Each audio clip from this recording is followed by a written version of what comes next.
ಪಾಪು ಅದು ಮಾಡಬೇಡ ಸುಮ್ಮನೆ ಇರು, ಪಾಪು ಅದು ಮಾಡಬೇಡ ಸುಮ್ಮನೆ ಇರು, ಪಾಪು ಅದು ಮಾಡಬೇಡ ಸುಮ್ಮನೆ ಇರು.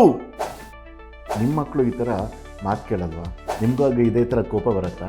ಅಯ್ಯೋ ಮರ್ಯಾದೆನೇ ಇಲ್ಲ, ಮಾತೇ ಕೇಳಲ್ಲ ಅನ್ನೋ ಫೀಲಿಂಗ್ ನಿಮ್ಗೆ ಅನ್ಸುತ್ತಾ?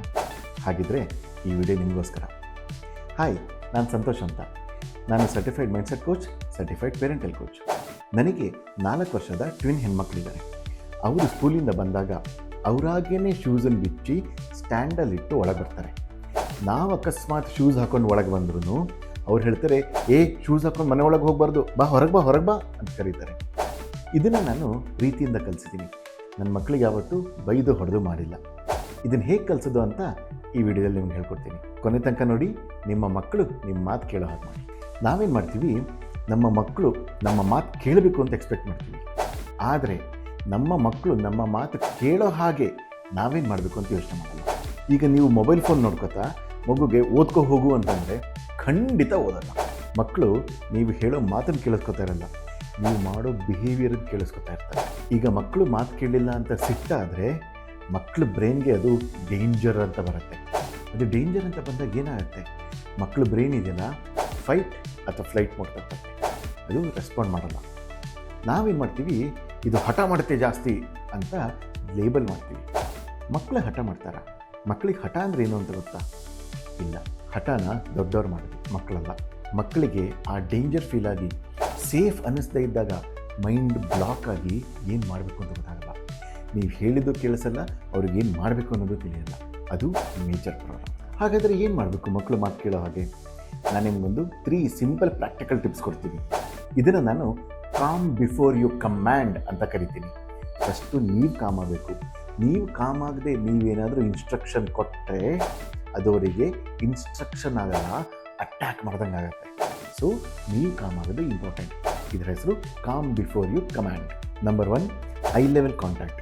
ನೀವು ಬಾಹುಬಲಿ ಥರ ಎತ್ತರದಲ್ಲಿ ಇದ್ಕೊಂಡು ಇನ್ಸ್ಟ್ರಕ್ಷನ್ ಕೊಟ್ಟರೆ ಮಕ್ಕಳು ಕೇಳಲ್ಲ.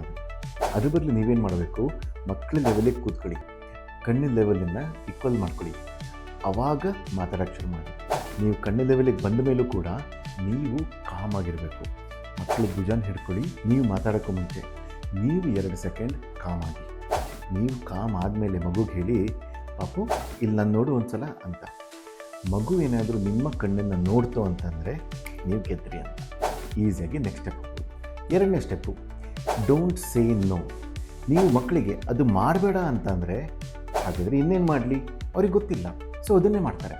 ಈಗ ನೀವು ಮಕ್ಕಳಿಗೆ ಓಡಬೇಡ ಅಂತಂದರೆ ಅವ್ರ ಬ್ರೈನಲ್ಲಿ ಓಡ್ತಾ ಇರೋ ಪಿಕ್ಚರ್ ಬರುತ್ತೆ. ಅವಾಗ ಅವ್ರು ಏನು ಮಾಡ್ತಾರೆ, ಓಡೋದ್ರ ಬಗ್ಗೆ ಯೋಚನೆ ಮಾಡ್ತಿದ್ದಾರೆ, ಓಡ್ತಾರೆ.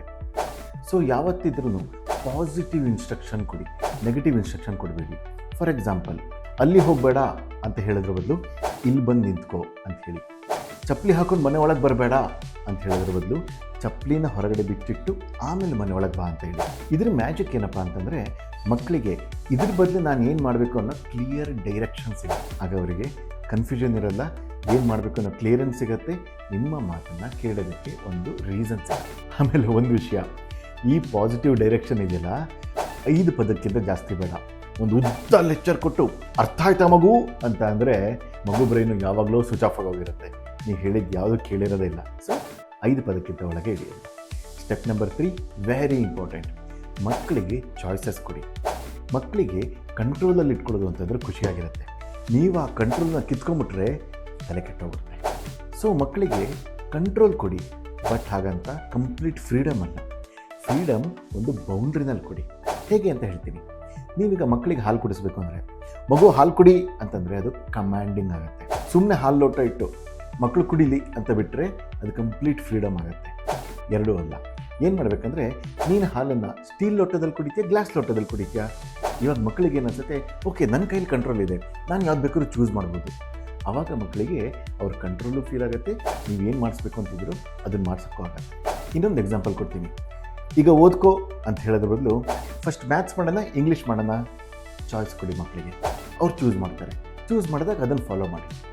ಇನ್ನೂ ಒಂದು ಎಕ್ಸಾಂಪಲ್ಲು, ಈಗ ಮಕ್ಕಳು ಆಟ ಸಾಮಾನನ್ನು ತೆಗೆದಿಡಬೇಕು ಅಂತಂದಾಗ, ಆಟ ಸಾಮಾನು ತೆಗೆದಿಡು ಅಲ್ಲ, ನೀನು ಕಾರನ್ನು ಫಸ್ಟ್ ತೆಗೆದಿಡ್ತೀಯ, ಬಸ್ಸನ್ನು ಫಸ್ಟ್ ತೆಗೆದಿಡ್ತೀಯ, ಅಲ್ಲಿಂದ ಫ್ಲೋ ಶುರು ಮಾಡಿ.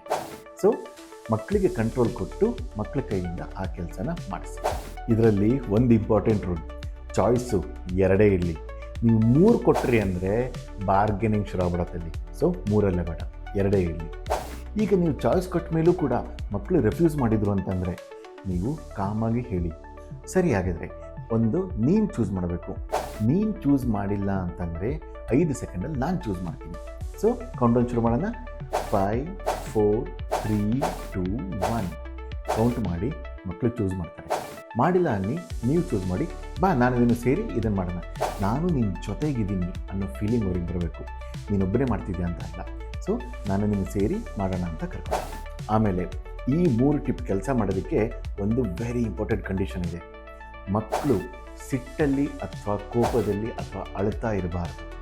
ಮಕ್ಕಳು ಕಾಮಾಗಿರಬೇಕು. ಆವಾಗ ಮಾತ್ರ ಈ ಟಿಪ್ಸ್ ವರ್ಕ್ ಆಗುತ್ತೆ.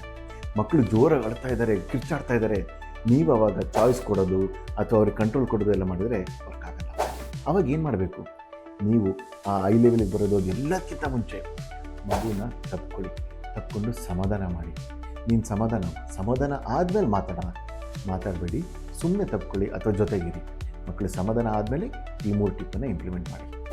ನಿಮ್ಮ ಮಕ್ಕಳು ಯಾವ ನಿಮ್ಮ ಮಾತನ್ನು ಕೇಳಲ್ಲ ಅಂತ ನಿಮಗೆ ಅನ್ಸುತ್ತೆ, ನನಗೆ ಕಮೆಂಟ್ ಮಾಡಿ ತಿಳಿಸಿ, ನಾನು ನಿಮಗೆ ಟಿಪ್ಸ್ ಕೊಡ್ತೀನಿ. ಇದೇ ಥರ ನಿಮಗೆ ಪ್ರಾಕ್ಟಿಕಲ್ ಪೇರೆಂಟಿಂಗ್ ಇನ್ನೂ ಒಳ್ಳೊಳ್ಳೆ ಟಿಪ್ಸ್ ಬೇಕು ಅಂತಂದರೆ ಮರಿಬೇಡಿ, ಲೈಕ್, ಸಬ್ಸ್ಕ್ರೈಬ್, ಶೇರ್ ಮಾಡಿ. ಮುಂದಿನ ವೀಡಿಯೋದಲ್ಲಿ ಸಿಗೋಣ. ಅಲ್ಲಿ ತನಕ ಟೇಕ್ ಕೇರ್.